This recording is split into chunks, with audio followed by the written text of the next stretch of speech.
nkomyeyo mu last episode banange Traore mu mukwasaganyiza bulungi nnyo awe tulina okubeera. Kati nkomyeyo ku last episode ya Traore then tuyingire mu domestic police nabagambye ono making ya mu Russia. Target y'abano ekyakozesa Ibrahim Traore kulwanyisa Kyagulanyi influence kubanga nabagamba nti but dictator bano bagala kweta new breed of dictators whereas ne ba democrats bagala creating a new breed of democrats. Ne kintu kyenjagala okubalaga njagala mbalage abantu bano kiche bali mu kubala nabagamba target y'abana abantu sizinonsi target y'abana abantu ensi zibadezi bili ensi esooka bagiyita Congo America yagitutte kati chance gye basigaza emu wait ensi gye basigaza bagiyita Uganda kati njagala nkulage nga bakulaga nti waliwo abattiddwa mu ggwanga lya Niger babase oshegera abantu anamu bana ba civilian abattiddwa era nga bakugamba nti kati Russia bavuddemu olwokubanga ki bano nga bamaze okugoba France okitegera ekintu ekyo njagala nkulagedde lyo Ibrahim Traore nga tebannakusirwaza mu Uganda nakugambye Ibrahim Traore is a Russian and Chinese in the making. Their main target kwali kulwanyisa His Excellency Kyagulanyi the new democrat in the hood. Feba na Uganda ekintu kye twetaaga bakiyita democracy and human rights not Russian rule. Etakyusa ba president tetwagala gani rule okitegere yote tujagala ffe twagala civilian rule ati wano bakugamba batya bano be battiddwa okitegera nijo gira crisis jerimu ojja crisis jerimu lwaki Russia teyamba ku Niger kubina ebizibu byefunye bwe buno obuzibu abana abantu lwaki bayamba ku Niger bakugamba Niger Ibrahim Traore amalo convincing abantu bano bakola ekintu kibaita Sahel region wamalo okugikola Sahel region Ibrahim Traore abantu bano amala bakola common passport abakula mu ECOWAS abakulayo ECOWAS kanu bali na common market naye nga basavinga interest zani za America nga ba democrats before nga abantu bana overthrowing a constitution wamala ku overthrowing a constitution nga bayambibwako Russia ne babuuza okulonda kwaddi mwala abantu nga bagoba embassy za France ezenjawulo kati ono ali mu bizibu omulaba ono omwe ali mu bizibu Niger ali mu bizibu lwaki Traore tamuyamba nozamula ebizibu yabana abantu lwaki balaba interest zaabwe zifa kubanga ekyabatandisa Traore kulaba nti bafunako party at least ku Congo ne Uganda bafunekemu yeso ngaki kati balwana nnyo ebizibu by'abana abantu bamala okutula mu ECOWAS oba francophone zezinense zogera French oshegera bazita organization international di la francophone we bazita okitegere ensi zino kati bano bamaze bakulayo batandise ebizibu era bakugamba Niger ezeyowa Niger eyagala genda mu Nigeria kujiyamba ku mafuta tekyayina mafuta naye ate Ibrahim Traore leero akulaga nti yo Burkina Faso ekola bulungi nnyo era bavubuka example tayagala bannakyemaliro ono sibanya akoya abazungu batusiya bwongo bagala kulwanyisa democrat lwaki byonna abirese ajja mu Uganda ate mu Uganda wajja ajja kusinkana Muhoozi ng'olunaku olwaleero Muhoozi Kayine Lugaba asinkana ba militants ba Russia tubeeremu abagezi ate mweno video mulimu good news jengendo kuwa kubanga we are the solution first solution mweno video ono Muhoozi ne wanaakola atya ne banakwata nuclear ne bajiwa Museveni ne bagiteekaawo tasobola jikuba Uganda kubanga nabagambye mu luno olutalo ffe tusalawo njagala kulaga Traore nti ekyamu creatingisa kulwanyisa Kyagulanyi era kati abadde amanyi nti kati afunye amasanyalaze mangi nnyo ajasirwaze banna Uganda simanyi fena tubeere diverted tugende ne Muhoozi tugambe okay n'omusirikale abisobola please tetuli basiru twagala civilian rule tetuli munnamaje kutufuga wano tetubikkiriza nakugambye kamera z'ensi zonna ziri mu Uganda awo kiki olina okukola ono mumukwasaganyizza bulungi nnyo omanyi bano bati okubalabisa kati ezo twiti ze mukola ensi zaabwe zikola ki zibiraba nabo babisoma ne bitegera ne bagamba ono ali mu Russian rule omuntu atalina constitution kati nabo batandise okubuuka kati buno bwongo babadde alina mbuye mugezi nnyo simanyi agala nnyo gundi kati naye bitandise okukola ki okufa kati kiki alina okukola kati kino kyemanyi agenda ku standing down if not standing down njagala gye mu Uganda onge ekkubo zonna street nkalu okitegera ekintu kino mission zaabwe zife okitegera ekintu ekyo so we are democrats nabagamba olutalo luno lwansezi I mean lwa system ezi bili tuina communist system ne democratic system okitegera democratic system erimu mu America na mu Ngereza whereas for the dictatorship erimu mu Russia no mu China bino nabagamba amaaso g'ensi gonna gali mu Uganda kubanga amaaso g'ensi gabadde ku nsi bbiri Congo ne Uganda manyi muli bakujjukiza kati njagala mbalage video eno deni tweyongereyo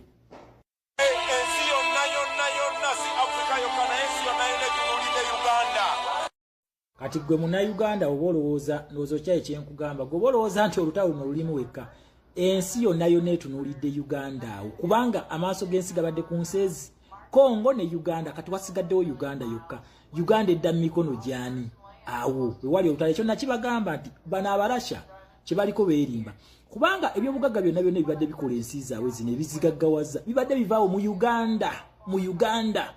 ne Congo kati Russia netandise okuluzinga interest mu zino Sahel countries kubanga eraba mission yaabwe efa okitegera ekintu kino buno nabagamba omuntu yeetaga okufuna zino ensi then buli obusigadde agenda kola ki agenda kola buyongereza kyovola abapakuka ensi zino ne bazikwata ne bagiteeka mu ki Uganda ne bagiteeka mu BRICS nga tebannateeka mu ziri ensi endala okategeera akantu ako so ono Ibrahim Traore mission gyaliko yeerimba okitegeera ekintu ekyo kati ffe tulina okwebeerera mu kirasi then tukole ki tenga tuzaako kyetubaako kyetulina okukola kyetukola naye nga nakugambye ekintu kyetuliko kati ekigenda okututasa bakita protest vote kubanga mwene gundi gye tulimu first solution tutya ffe tusalawo ani bwe tugenda naye oba tugenda na Russia oba na muki oba na Mungereza oba na America so si mu 7 mbi agenda tusalyawo then mwina ne fee endala gye mulina mbu simanyi Muhoozi Kainerugaba agenda kukola ki agenda kuwamba simanyi amaje batufugire maje tasobola kuwamba n'atufuga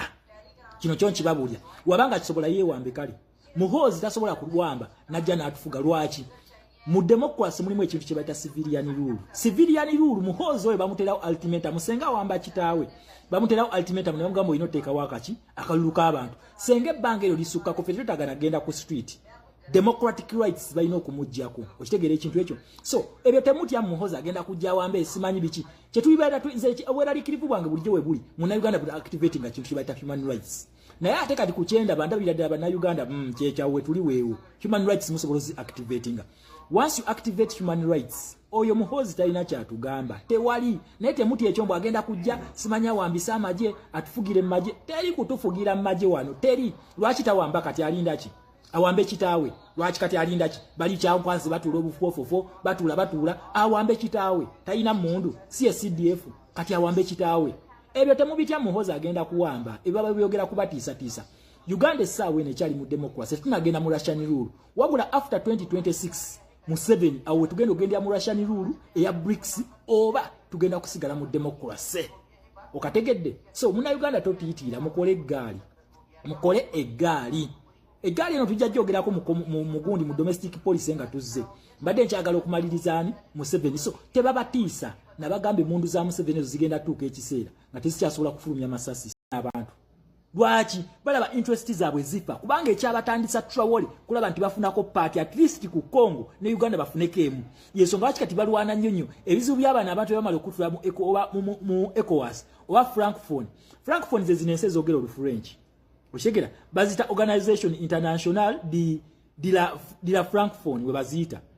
okitegera ensi zino kati bano bamaze obbakuulayo batandise ebizibu era bakugamba Niger ezeeyowa Niger eyagala genda mu Nigeria kugiyamba ku mafuta tekyayina mafuta naye ate Ibrahim Traore leero akulaga nti yo Burkina Faso ekola bulungi nnyo era abavubuka example tayagala bannakyemalira ono simanyi akooya abazungu batusiya bwongo bagala kulwanyisa democrat lwaki byonna abirese ajja mu Uganda ate mu Uganda wajja ajja kusinkana Muhoozi ng'olunaku olwaleero Muhoozi Kainerugaba asinkana ba militants ba Russia tubeeremu abagezi ate mweno video mulimu good news gye ngenda okuwa kubanga we are the solution first solution mweno video ono Muhoozi ne wanaakola atya ne banaakwata nuclear ne bagiwa Museveni ne bagiteekaawo tasobola gitukuba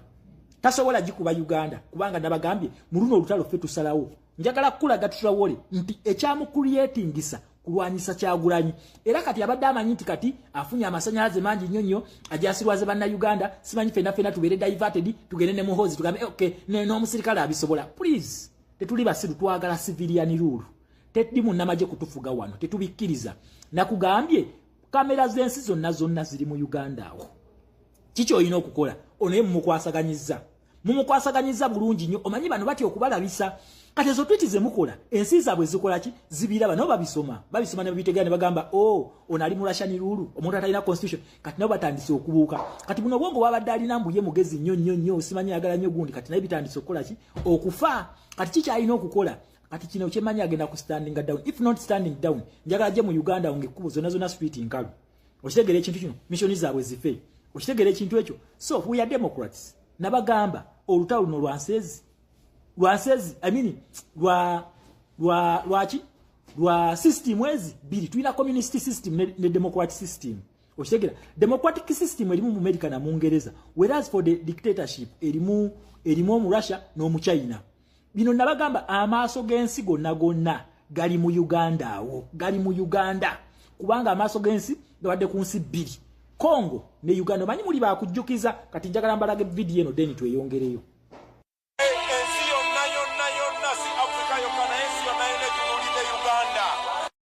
kati gwe muna Uganda obolowooza nozo kya ekyenkugamba gwe bolowooza nti olutalo luno lulimu wekka ensi yonna yonna etunuulidde Uganda kubanga amaaso gensi gabadde ku nsezi Congo ne Uganda kati wasigaddewo Uganda yokka Uganda edda mu mikono gyani awo wewali olutalo ekyo nakibagamba nti bano abalasha kyebaliko beerimba kubanga ebyobugagga byonna bibadde bikola ensi zaabwe zino ebizigaggawaza bibadde bivaawo mu Uganda ne Congo kati Russia netandise okuluzinga interest mu zino Sahel countries kubanga eraba mission yaabwe efa okitegera ekintu kino buno nabagamba omuntu yeetaga okufuna zino ensi then buli obusigadde agenda kola ki agenda kola buyongereza kyokola abapakuka ensi zino ne bazikwata ne bagiteeka mu ki Uganda ne bagiteeka mu BRICS nga tebannateeka mu ziri ensi endala